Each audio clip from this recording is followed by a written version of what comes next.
প্ৰত্যেকটো ৰাজনৈতিক দলে আমাক কেৱল প্ৰতাৰণা প্ৰবঞ্চনা কৰা আমি দেখিবলৈ পাইছোঁ। সেইকাৰণে কোচ ৰাজবংশী জনগোষ্ঠীৰ প্ৰত্যেকটো প্ৰান্তৰ আমি ব্যক্তিসকলে আমি সিদ্ধান্ত লৈছোঁ কোচ ৰাজবংশী জনগোষ্ঠীৰ যেতিয়ালৈকে আমাৰ সমস্যা সমাধান নহয় তেতিয়ালৈকে আমি কাৰো পক্ষত আমি থিয় নহ'ম। আৰু আমাৰ এটাই স্পষ্ট কথা, আমাৰ কোনো কাকা মামা জেঠু আমাৰ কোনো নাই। কোচ ৰাজবংশীসকল যেনেকা কিবা এটা সমস্যা সমাধান হ'ব লাগিলে যেতিয়া আগবাঢ়ি যায় তেতিয়া আমি দেখিবলৈ পাওঁ, যাক আমি ভাই বুলি ভাবোঁ সেইসকল ব্যক্তি আমাৰ বিৰোধিতা কৰা আমি দেখিবলৈ পাইছোঁ। সেইকাৰণে আমি সিদ্ধান্ত লৈছোঁ, ৰাজনৈতিক সিদ্ধান্ত হ'ব, আমাৰ কোচ ৰাজবংশী সমাজ গঠনৰ কাৰণে যিখিনি কাম কৰিব লাগে সেইখিনি কাম কৰি যাম। ইয়াত আমি কাকো ভয় নাখাওঁ, কাৰো ৰঙা চকু আমি ভয় নকৰোঁ। সেইকাৰণে আমাৰ এটা স্পষ্ট কথা, কোচ ৰাজবংশী জনগোষ্ঠীক সজাগ সচেতন কৰাৰ জৰিয়তে যদি কোচ ৰাজবংশীসকলৰ সমস্যা সমাধান কৰাৰ ক্ষেত্ৰত যদি কৃপণালী কৰা আমি দেখিবলৈ পাওঁ তেতিয়াহ'লে আমি সিদ্ধান্ত কোচ ৰাজবংশী সমাজে ল'বৰ কাৰণে যি পন্থা অৱলম্বন কৰিব লাগে সকলো ক্ষেত্ৰত আমি সাজু হৈ আছোঁ। তাৰ কাৰণে সদৌ কোচ ৰাজবংশী ছাত্ৰ সন্থাই গাঁৱে গাঁৱে ঘৰে ঘৰে গৈ নো এছটি নো ভোট শ্লোগানেৰে আমি আগবাঢ়ি যাম। আৰু অসমৰ মাননীয় মুখ্যমন্ত্ৰী ডাঙৰীয়াক এটা কথা স্পষ্টকৈ আমি ক'ব বিচাৰিছোঁ, যেতিয়া মুখ্যমন্ত্ৰী ডাঙৰীয়াৰ লগত কথা পতা হয়, যেতিয়া আমি লগ পাওঁ তেতিয়া এনেকৈ এটা সৎ মনৰ ভাৱ যিটো দেখাব বিচাৰে, সেই ভাৱটোৰ জৰিয়তে যদি অসমখনৰ কথা খিলঞ্জীয়া ভূমিপুত্ৰসকলৰ কথা চিন্তা কৰিলেহেঁতেন তেতিয়াহ'লে আজি অসমত কিন্তু আন্দোলনৰ আমি আজি নিজৰ কাম কাজ বাদ দি কিন্তু আমি আন্দোলন পৰ্যায়ত আহিব লগা নহ'লেহেঁতেন। সেয়ে আমি মুখ্যমন্ত্ৰী ডাঙৰীয়াক এটা কথা কৈছোঁ, আপুনি যদি সঁচাকৈ যিটো আপোনাৰ মুখৰ কথা সেইটো যদি মনৰ কথা হয় তেতিয়াহ'লে ইলেকশ্যনৰ আগত এইটো কৰি দেখুওৱাৰ কাৰণত আমি সদৌ কোচ ৰাজবংশী ছাত্ৰ সন্থাৰ তৰফৰ পৰা আমি আহ্বান জনাইছোঁ। লগতে এটা স্পষ্ট কথা, আমি কোনো ক্ষেত্ৰত কম্প্ৰমাইজ নকৰা এটা সংগঠন। এই কম্প্ৰমাইজ নকৰাৰ কাৰণে কিন্তু আমাৰ মাজত ৰাজনৈতিক নেতৃত্ব বা যিসকল দালালে ক'ব লাগিব আজি কোচ ৰাজবংশীসকলৰ মাজতে কিন্তু আমাক লৈ চিন্তিত হৈ আৰু আমি কম্প্ৰমাইজ নকৰাৰ কাৰণত কিন্তু আমাক লৈ ভাগ কৰা এটা চিন্তা চৰ্চা চলি আছে। যেনেকৈ KCৰ কমতাপুৰ অট'নমাছ কাউন্সিলত যিসকল নেতৃত্ব তাতে আছে তেখেতসকলক আমি আহ্বান জনাইছিলোঁ, জাতিৰ কাম ভাল কৰিব বুলি তেখেতসকলে তাতে স্থান পাইছিল। আজি কমতাপুৰ অট'নমাছ কাউন্সিলত যিসকল ব্যক্তি তাতে প্ৰতিনিধিত্ব কৰি আছে সেইসকল ব্যক্তি কিন্তু কোনো ইণ্টাৰভিউ দিয়া তাতে কোনো পদবী পোৱা নাই আৰু ৰাজনৈতিকভাৱে কোনো ইলেক্টেড হৈও কিন্তু তেখেতসকলে পোৱা নাই। ৰাইজৰ কাম কৰাৰ কাৰণত আমি সকলোৱে তেখেতসকলক আগবঢ়াই দিছোঁ। এতিয়া আমি দেখিবলৈ পাইছোঁ তেখেতসকলে আমাৰ শত্ৰু বুলি আমি পৰিগণিত হোৱা যেন আমাৰ অনুভৱ হৈছে। গোটেই KCত যিমান আছে গোটেইকেইটাই নহয়, কিন্তু আমি দেখিবলৈ পাইছোঁ মোটামুটি 50% মানুহে আজি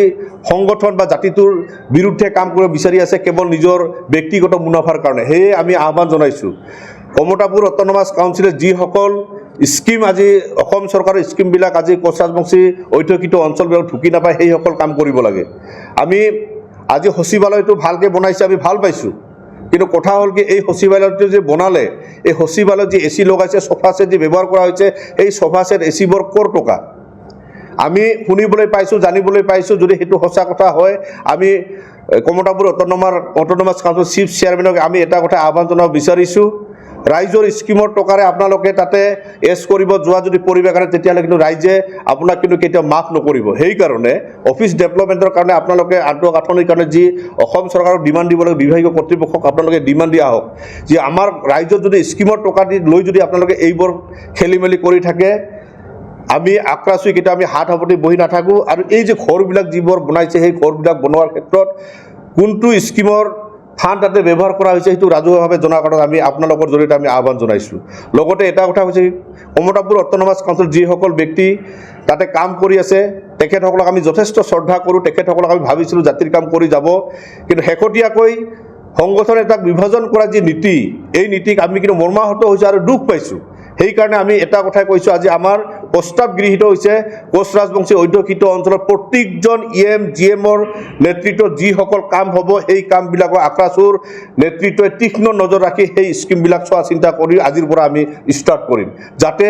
KCত যাতে কোনো দুৰ্নীতি নহয় আৰু KCৰ কাৰণে যদি যি ফাণ্ড আছে সেই ফাণ্ডখিনি যদি কম হৈ যায় তাৰ কাৰণে বিহিত ব্যৱস্থা কৰাৰ কাৰণে আমি যৌথভাৱে কাম কৰাৰ ক্ষেত্ৰত আমি আগভাগ ল'ম।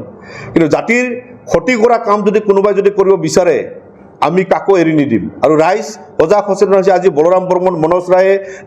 যেনে ইচ্ছা তেনেকৈ কাম কৰিব নোৱাৰে, আমি কেতিয়াও কৰিব আমি নাযাওঁ। ৰাইজৰ দৃষ্টিত আক্ৰাচু যিহেতু এটা ভাল পৰিৱেশৰ আছে,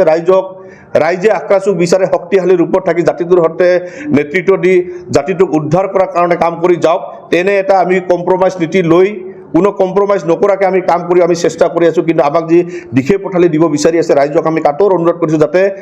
আক্ৰা চুক লৈ যাতে কোনো ৰাজনীতি কৰিব নালাগে আৰু আপোনালোকে কোনোবা যদি ৰাজনীতি কৰিব বিচাৰে ৰাজনৈতিক দলত যাওক কোচ ৰাজবংশী জনগোষ্ঠীক যদি উত্তৰণ কৰিব লাগে আজি আক্ৰা চুক ভাগ নকৰি বেলেগ পন্থাৰে আপোনালোকে কাম কৰক তাৰ কাৰণে আমাৰ ফালৰ পৰা আহ্বান থাকিল লগতে অসম চৰকাৰ কেন্দ্ৰীয় চৰকাৰক এটা কথা আমি সকীয়াই দিব বিচাৰিছোঁ কোচ ৰাজবংশীসকলৰ যি ন্যায্য প্ৰাপ্তি দাবী এই দাবীখিনি অতি সোনকালে পূৰণ কৰাৰ কাৰণে আপোনালোকে ৰূপৰেখা তৈয়াৰ কৰাৰ কাৰণে আমি আহ্বান জনাইছোঁ আপোনালোকে প্ৰতিবেদনখন দিছে ঠিকে এই প্ৰতিবেদনৰ কাৰণে আমি ইমান দিন আন্দোলন কৰা নাছিলোঁ সঁচা অৰ্থত যদি আপোনালোকে জাতিটোক উত্তৰণ কৰিব বিচাৰে আৰু অসমখনৰ খিলঞ্জীয়া ভূমিপুত্ৰসকলক যদি ৰক্ষণাবেক্ষণ কৰিব বিচাৰে তেতিয়াহ'লে এই যিবিলাক জ্বলন্ত সমস্যা এই জ্বলন্ত সমস্যাবিলাক সমাধান কৰাৰ কাৰণত আমি বিনম্ৰভাৱে অনুৰোধ জনাইছোঁ লগতে এটা কথা স্পষ্টকৈ ক'ব বিচাৰিছোঁ আজি বিজেপি চৰকাৰে কেৱল হিন্দু মুছলিমৰ কথা কয় খিলঞ্জীয়া অখিলঞ্জীয়াৰ কথাবিলাক কৈ কিন্তু আজি আমাৰ সমাজখন ধ্বংসৰ মুখত কিন্তু বৰ্তমান আমাক ঠেলি দিয়া হৈছে সেইকাৰণে